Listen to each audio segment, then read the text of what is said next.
안녕하세요, 여러분. 추석 끝나고 첫 번째 사회문화 수업 시간입니다. 오늘은 문화 파트로 여러분을 만나게 됐는데요. 이 내용도 중간고사에 포함이 되는 내용이니까 열심히 한번 개념들을 파악해 보도록 하겠습니다. 오늘은 문화를 바라보는 관점과 문화 이해 태도를 배울 건데요. 여러분이 문제를 읽을 때 그것이 관점을 묻는 것인지 태도를 묻는 것인지를 잘 파악하는 게 좋아요.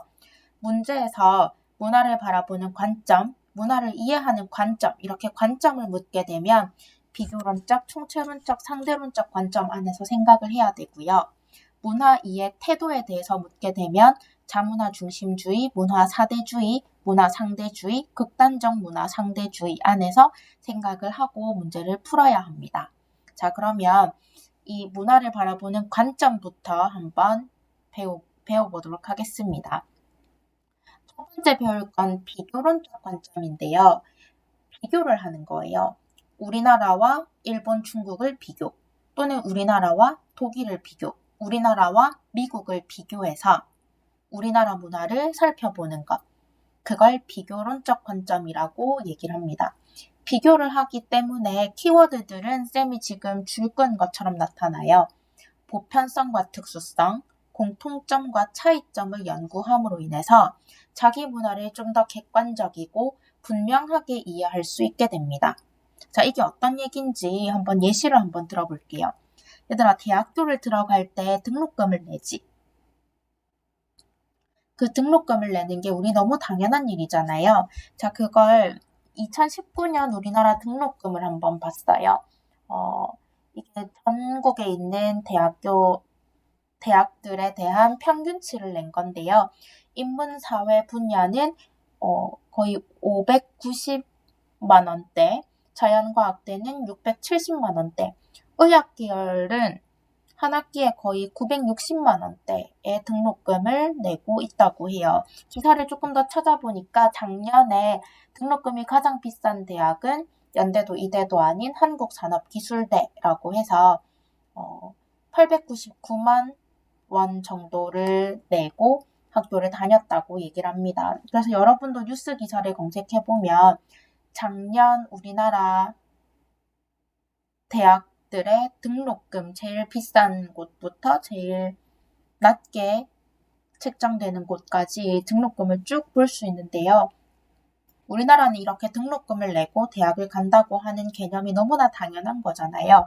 근데 독일이랑 한번 비교를 해보자고요. 독일은 2010년부터 대학교 등록금을 받지 않는 걸로 정책이 만들어졌습니다. 독일에 있는 주마다 조금씩 다르기는 하지만 수업료를 비롯해서 독일에서 대학을 다니기 위해서 지불하는 비용이 안 든다고 얘기를 해요. 안 든다고 해요. 들어봤자 학교 건물 유지에 필요한 행정 비용들을 지불하는 거지 수업료 같은 것들은 지불하지 않는다고 해요. 그래서 우리나라 학생들도 독일로 유학을 가서 공부를 하는 경우도 심심치 않게 보이고 있다 하는데 선생님이 이 사례를 들고 온 이유는 뭐냐면 우리는 대학교를 다닐 때 등록금을 지불한다는 게 너무나 당연한 일이잖아요. 그런데 이 당연한 일을 다른 나라랑 비교해 보니까 조금 더 우리 문화를 한 발짝 떨어져서 객관적으로 볼 수 있게 된다는 거예요. 아, 등록금을 내는 게 당연한 게 아니구나.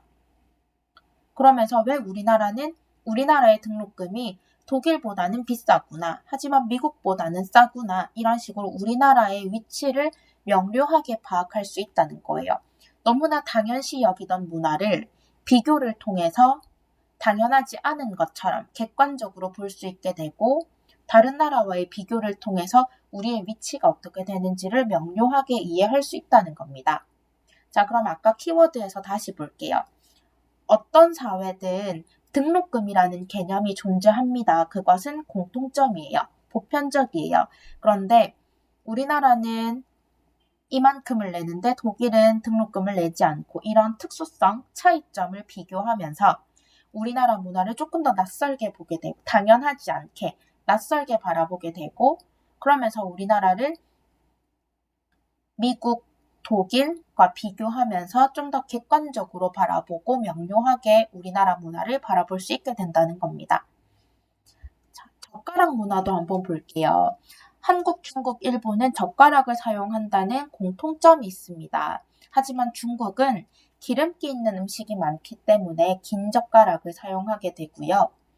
일본은 찰기 없는 잡곡밥을 쓸어 먹기 때문에 젓가락의 길이가 짧대요. 하지만 한국은 중국과 일본 젓가락의 중간 길이라는 점을 비교를 통해서 알 수 있게 되는 겁니다. 젓가락이라는 공통점이 있지만 비교를 통해서 우리나라의 문화가 어느 정도의 위치를 가지게 되는지를 명료하게 하게 되고 당연하지 않게 생각하게 된다는 점에서 비교론적 관점은 그 의의를 가진다고 볼 수 있습니다. 이제 총체론적 관점과 상대론적 관점을 볼게요. 일단 키워드부터 짚어볼게요. 우리 문화 파트, 문화의 속성 공부할 때 총체성에 대해서 공부한 적 있죠. 서로 다른 요소들을 연관지어서, 관련지어서 생각한다는 게 포인트예요. 여기서도 마찬가지입니다. 총체론적 관점은 문화의 각 구성 요소가 상호 유기적인 관계를 맺고 있다. 그래서 문화 각 구성 요소가 갖는 의미를 다른 문화 요소 및 전체와의 유기적인 관련 속에서 파악하는 것. 그래서 문화를 부분적으로 이해하게 되면 편협하고 왜곡된 이해가 초래되는데 그것을 방지하는 데 기여하는 게 총체론적 관점입니다. 연관지어 본다는 게 포인트고요. 그렇게 연관지어 보기 때문에 이해할 수 있다는 게 상대론적 관점이에요. 그래서 상대론적 관점은 문화가 그것이 발생한 맥락 속에서 의미와 가치를 지니기 때문에 그 해당 문화를 향유하는 사회 구성원의 입장에서 의미를 파악하게 되고 이해할 수 있게 된다는 것이 포인트입니다. 자, 어떤 말인지 사례를 통해서 한 번 더 살펴볼게요. 자, 인도는 소를 숭배합니다. 그래서 이런 사진들을 심심치 않게 볼 수 있죠. 도로 위에 소가 있고요. 그 소를 비껴서 자동차들이 지나가게 됩니다. 가끔 소가 움직이지 않게 되면 차들이 정체되어 나타나는 모습까지 볼 수 있었어요. 대체 인도는 왜 이런 일이 벌어질까요? 자, 이걸 이해하기 위해서는 인도가 가지고 있는 종교와 인도가 갖고 있는 농경 문화와 관련지어서 생각하는 게 필요합니다. 힌두교를 선생님도 이게 자료 조사를 해보니까 힌두교에 이런 말이 있대요. 악마에서 소까지 되려면 86번의 윤회를 거쳐야 된대요. 그리고 소 다음 단계가 인간이 되는 거기 때문에 이 소를 해하는 것은 엄청난 죄가 되는 거죠. 그래서 소를 해하게 되면 바로 이렇게 쭉 미끄러져서 다시 악마 단계부터 시작이 되게 된대요. 그래서 이 소를 해치지 말라라고 하는 종교 교리가 만들어져 있대요. 근데 이게 종교랑 관련지어서만 생각해서 되는 게 아니고 인도가 원래 농경사회라는 것도 관련지어 생각해 볼 수 있거든요. 인도는 농경사회이기 때문에 소가 농경에서 차지하는 가치가 매우 높아요. 그래서 그 농사 지을 때 소가 엄청난 중요한 노동력을 제공하게 되고요. 선생님 여기 PPT에 적진 않았지만 소가 제공하는 단백질도 엄청나거든요. 그러니까 소를 먹음으로 인해서 단백질을 충족시키기도 하지만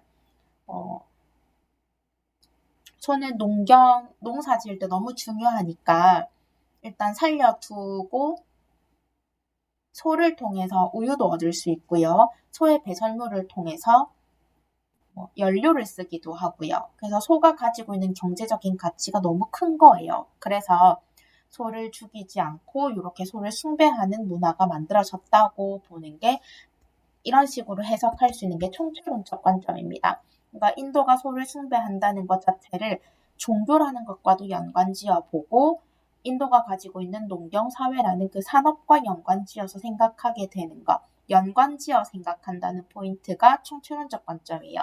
그런데 이렇게 연관지어서 생각을 하다 보니까 인도 사람들의 입장을 이해하게 되고 그들을 맥락에서 이해를 할 수 있게 되잖아요. 그러니까 인도 사람들, 그들의 맥락에서 이해한다는 포인트를 잡으면 상대론적 관점이 됩니다. 자, 한 번 더 키워드를 한번 볼게요.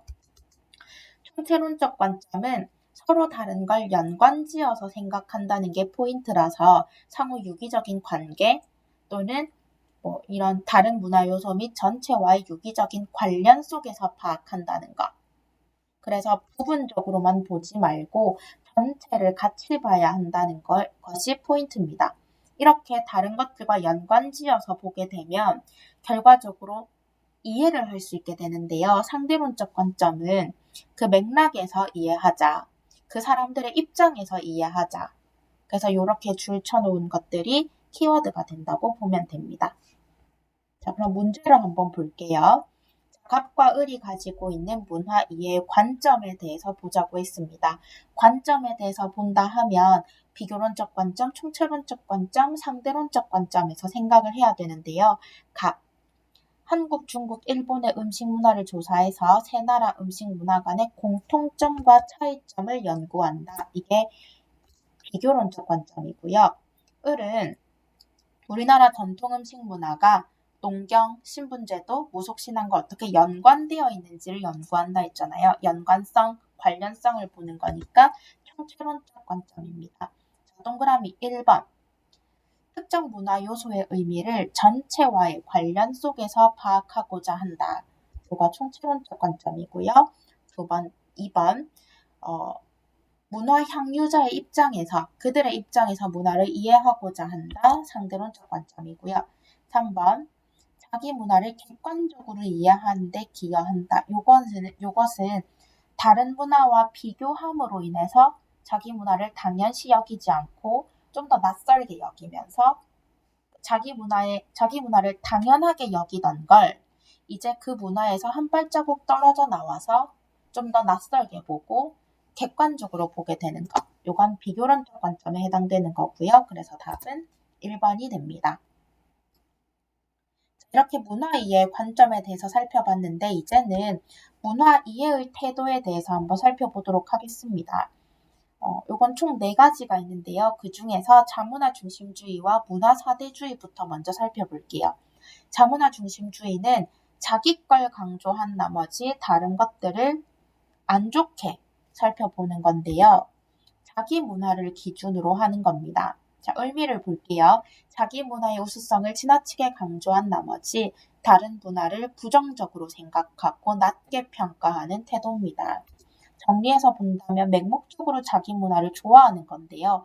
중국인들이 자기들이 세계에서 최고라고 무조건적으로 얘기하는 것 또는 흥성대원군이 다른 문물들을 다 배척하면서 쇄국 정책을 펼쳤던 것들 전부 다 자문화 중심주의라고 볼 수 있겠습니다. 문화 사대주의는 다른 문화의 우수성을 내세워 자기 문화의 가치를 낮게 평가하는 태도인데요. 다른 문화를 기준으로 해서 다른 문화를 맹목적으로 좋아하는 걸 얘기해요. 그래서 영어만이 위대하다, 영어 지상주의 또는 외국 상품에 대해서 맹목적으로 이게 좋다라고 생각하는 거 문화 사대주의라고 보면 됩니다. 자문화 중심주의와 문화 사대주의는 공통점이 있는데요. 특정한 문화를 기준으로 다른 문화를 평가하는 거예요. 자문화 중심주의는 우리 걸 좋게 생각하면서 다른 문화를 낮게 보고요. 문화 사대주의는 다른 문화를 좋게 보면서 우리 문화를 낮게 평가하는 겁니다. 자, 이렇게 하나의 절대적인 기준을 가지고 문화의 우열을 가리는 걸 문화 절대주의라고 하는데요. 이 절대주의라는 관점에서 자문화 중심주의와 문화 사대주의는 공통점을 가진다고 볼 수 있습니다. 그러면 이 8개 문장이 자문화 중심주의에 해당되는지 문화 사대주의에 해당되는지 한번 표시를 해볼게요. 자, 동그라미 1번. 자기 문화에 대한 자부심, 집단 내의 일체감을 강화시켜 사회 통합에 기여한다. 자기 문화를 좋게 생각하기 때문에 가능한 겁니다. 자문화 중심주의. 동그라미 2번. 고유한 전통 문화 계승, 보전에 유리하다. 자기 문화를 좋게 생각하기 때문에 자기의 문화를 계속해서 계승하고 보존할 수 있는 거겠죠. 자문화 중심주의입니다. 동그라미 3번. 국수주의에 빠질 수 있어서 국제적인 고립을 초래할 수 있다. 국수주의는 밑에 뜻에 나와 있는 것처럼 자기 것을 최상으로 여기는 거거든요. 그래서 자기 것만 좋아하기 때문에 다른 것들을 배척하게 돼서 국제적인 고립을 초래할 수 있습니다. 자문화 중심주의고요. 동그라미 4번. 제국주의적인 문화이식 시도. 제국주의는 밑에 뜻이 나와 있는 것처럼 지배를 하는 거예요. 이 지배를 하기 위해서는 자기 문화가 최고다라는 게 전제가 되어 있어야 되거든요. 그래서 내게 최고다라고 하면서 다른 문화들을 무시하고 자기 문화만 이식하려고 하다 보면 다른 문화랑 싸울 수 있겠죠. 예를 들어서 우리나라의 떡이 최고다라고 하면서 다른 나라의 음식들을 다 무시하게 되면 문화적 마찰을 초래할 수 있겠죠. 이거 자문화 중심주의에 해당됩니다. 동그라미 5번. 타 문화에 대한 이해와 수용이 어렵다. 우리 것만 좋다고 생각하니까 다른 문화를 수용하기가 어렵게 되죠. 자문화 중심주의에 해당됩니다. 자, 동그라미 6번. 자기 문화의 낙후성을 개선하고 선진 문물을 수용하는 데 기여한다. 이건 다른 문화를 좋게 생각하기 때문에 받아들일 수 있는 거겠죠. 문화 사대주의입니다. 하지만 동그라미 7번. 자기 문화의 정체성이나 주체성을 상실할 우려가 있다. 자기 걸 안 좋게 생각하고 다른 것만 좋게 생각하면서 받아들이니까, 그러니까 자기 걸 버리고 다른 것만 받아들이니까 우리 것들을 나중에 잃어버리는 거죠. 예를 들어서 한글을 버리고 영어만 받아들이게 되면 결국에는 우리의 한글을 잃어버리게 되는 거죠. 문화 사대주의입니다. 그래서 한글을 잃어버리고 영어만 쓰게 되면 고유 문화가 소멸되거나 외래 문화에 종속될 수 있습니다. 문화 사대주의에 대한 설명이에요. 자, 이렇게 자문화 중심주의와 문화 사대주의의 장단점들을 가려서 1번부터 8번까지 문장들을 이해하는 연습을 해보세요. 결과적으로 자문화 중심주의와 문화 사대주의 모두 안 좋은 태도입니다. 다양한 문화들을 이해하지 못하고 특정한 문화를 기준 삼아서 다른 문화들을 다 열등하게 보게 되면 결국 문화 다양성을 존중하지 못하게 되고 문제가 초래될 수 있거든요. 그래서 우리가 지향하는 태도는 문화 상대주의입니다. 문화를 우열이 아니라 이해의 대상으로 간주하고 그 사회의 맥락에서 의미를 이해하는 것. 그래서 문화를 이해함으로 인해서 문화의 다양성을 존중할 수 있게 되고요. 그래서 인도의 카레도 존중하고 미국의 햄버거도 존중하고 우리나라의 떡도 존중하고 이렇게 다양한 문화가 보존할 수 있게 되면 현대의 다문화 사회를 이해하는 데 적합하게 되죠. 그래서 여러 가지 문화를 이해하게 되고 오케이 이렇게 하는 걸 문화 상대주의라고 합니다. 그렇게 되면 카레도 같이 있을 수 있고 떡도 같이 있을 수 있고 피자도 파스타도 마라탕도 햄버거도 다 같이 있을 수 있게 되는 거죠. 다양성이 공존할 수 있게 되는 거죠. 이게 가장 바람직한 태도예요. 그런데 모든 것들을 오케이 하게 되면 인류의 보편적 가치를 훼손할 우려가 있게 된다는 문제점이 생기는데요. 자, 요 사진을 한번 볼게요. 중국의 전족이라는 풍습입니다. 여자의 발을 헝겊으로 동여매서 자라지 못하게 하던 중국의 풍습이에요. 지금은 없어졌지만 옛날에는 중국에서 미의 기준이 여성의 발이 작은 게 기준이었대요. 그래서 여성의 발이 자라지 못하도록 이렇게 제한해 놓는 이런 전족 풍습이 있었는데요. 이것도 그 사회 나름의 의미가 있지. 그들의 입장에서 중국 사람들의 입장에서 이해해보자 라고 하면 바람직한 걸까요? 여성의 인권이 침해되는 안 좋은 풍습이니까 이런 것들에 대해서는 우리가 인정하고 이해해주면 안 되겠죠. 그래서 만약 이런 것까지 이해한다라고 하면 극단적인 문화상대주의가 되는 겁니다. 인류의 보편적인 가치, 생명 존중이라든지 남녀 평등이라든지 이런 보편적인 가치를 벗어나는 것에 대해서도 문화상대주의를 적용해서 다 오케이 하는 것들을 극단적인 문화상대주의라고 해요. 그래서 인간의 생명, 존엄성과 같이 대다수 사람들이 소중하게 생각하는 가치를 훼손할 우려가 있습니다. 자, 예를 한번 더 들어볼게요. 식인풍습, 명예살인 이런 것도 우리가 그래 그들의 입장에서 이해하자. 사람 먹을 수 있지 라고 생각하면 안 되겠죠. 이런 식인풍습까지 이해하는 건 인간의 생명이라는 보편적 가치를 벗어나는 문화까지도 우리가 인정하는 태도가 돼버리니까 이런 것들은 안 된다는 거죠. 그래서 바람직한 문화 상대주의라는 건 생명이나 존엄성과 같은 보편적 가치를 지키면서 다양한 문화들의 가치를 인정해주는 걸, 그걸 바람직한 문화 상대주의라고 봅니다. 자, 그러면 연습 한번 해볼게요. 이 4가지 사례를 보고 문화 이해의 태도를 한번 매칭시켜 봅시다. 자, 첫 번째, 예전에 많은 한국인들은 품질에 상관없이 국산 제품을 하찮게 여기고 수입 가전제품을 동경했다. 요즘도 의류나 화장품을 선택할 때 한국보다 외국 제품을 동경하는 경향이 있다. 자, 요거 문화 사대주의입니다. 미국에 이주한 서구인들은 인디언의 생활 양식을 열등한 것으로 평가했다.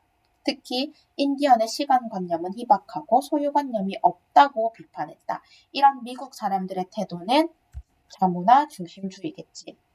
이렇게 문화사대주의나 자문화 중심주의를 갖게 되면 특정 문화만 살아남고 다른 문화들을 다 배척하게 되거든요. 얘들아, 인디언의 이런 방식을 한번 이해해 볼까? 인디언들은 자연 속에서 같이 협동하면서 살기 때문에 굳이 시간에 쫓겨서 일을 할 필요가 없었어. 그래서 시간관념이 분초 단위로 할 필요가 없었던 거야. 그리고 같이 협동하기 때문에 나눠 먹기 때문에 소유관념도 딱히 필요 없었던 거지. 근데 이런 것들을 이해하지 못하고 미국인들은 이런 인디언의 협동하고 이렇게 분초 단위로 촉박하게 살지 않는 그런 모습을 열등하게 바라보는 건 미국 사람들의 자문화 중심주의에 의한 편협한 사고였다는 거지. 자, 그 다음 3번째 사례 볼게요. 아프리카에는 결혼과 함께 집을 떠나는 신부한테 신랑 측이 소를 지불하는 로볼라라는 관습이 있는데 이걸 매매혼으로 오해하는 사람들이 있다. 하지만 로볼라는 노동력 상실에 대한 보상의 성격을 가지며 결혼 후 태어나는 아이들의 사회적 집단을 결정하는 기능을 한다.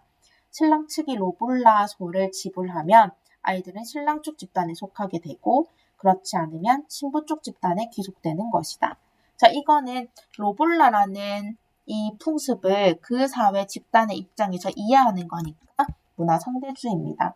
자, 마지막, 파키스탄에서는 명예살인이 발생했다. 아내가 바람을 피웠다는 이유로 아내와 장모, 처제까지 모두 죽였는데 이러한 명예살인은 그 사회에서 내려오는 전통적인 풍습이므로 이를 비판하는 건 잘못된 태도다. 이런 명예살인을 인정하자라고 하는 건 상대주의지만 이게 극단적으로 간 거지. 극단적 문화 상대주의에 해당됩니다. 그래서 요 4가지 관점 중에 가장 바람직한 건 문화 상대주의고요. 이런 문화 상대주의를 우리가 가졌을 때 지금 현대에서 공존하는 다양한 문화들을 인정하고 이해하게 되고 함께 공존할 수 있게 되는 바탕이 되는 겁니다.